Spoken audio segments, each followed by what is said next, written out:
Making money with digital info products starts with a plain idea.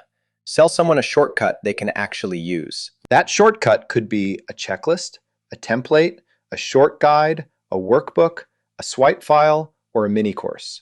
It needs to solve a real problem for a real person. Gumroad works well for this because the setup is simple.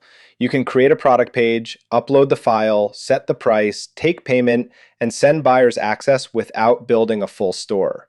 According to Gumroad, creators can sell books, memberships, courses, and other digital products directly to an audience. Gumroad says it has no monthly fee for direct selling. It takes 10% plus 50 cents per transaction on direct sales through your profile or links. That fee matters. If you sell a $20 guide, think about the amount that lands after fees and payment costs.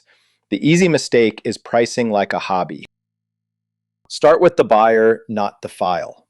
Pick one person with one frustrating job, a designer trying to price projects, a solo business owner trying to write better client emails, a beginner trying to understand affiliate marketing without getting buried in hype. The cleaner the buyer, the cleaner the product. Then choose the smallest product that can create a useful result. A messy idea can become a checklist. A repeat task can become a template.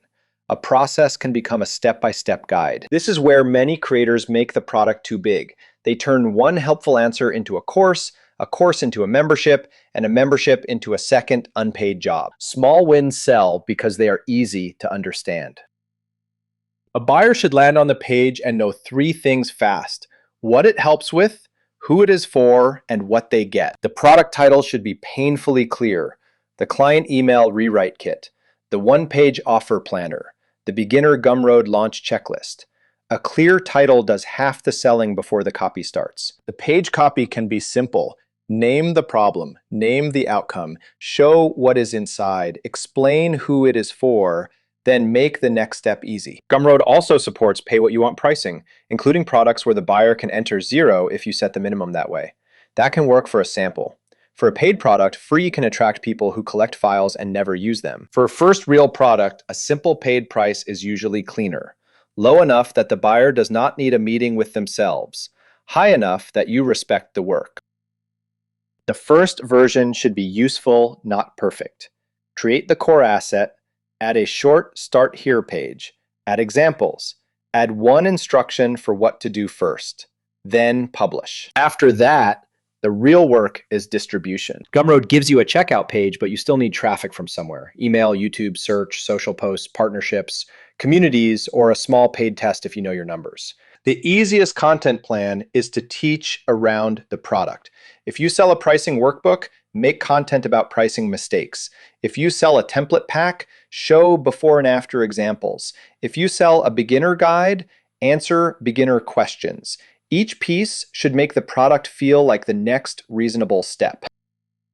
Use the first sales as research. Ask what helped, ask what confused people, watch refund reasons, read replies. If buyers keep asking the same question, put that answer inside the product or on the sales page. Then improve the product in small passes. Add a worksheet, add a better example, clarify the setup step, raise the price when the value is easier to see. Once one product sells, create a second product that naturally comes next. Do not scatter into random ideas. Build a small ladder. A checklist can lead to a workbook. A workbook can lead to a mini course. A mini course can lead to coaching or full training later. Gumroad says membership products can use recurring charges. That can work when you have an ongoing reason to publish new material. It is weaker when one static PDF is doing all the work. The boring math is your friend here. If a product earns $20 once, you need many new buyers. If it leads some buyers to a higher priced resource, the business starts to breathe. The goal is a small system: a clear audience, a useful product, a simple sales page, regular traffic, buyer feedback, and steady improvements. That is how info products become real. The promise is clear, the buyer is specific, and the product helps someone move. Start with one useful shortcut. Price it like the work matters. Publish it before you have time to overthink it. Then let buyers teach you what the next version should become.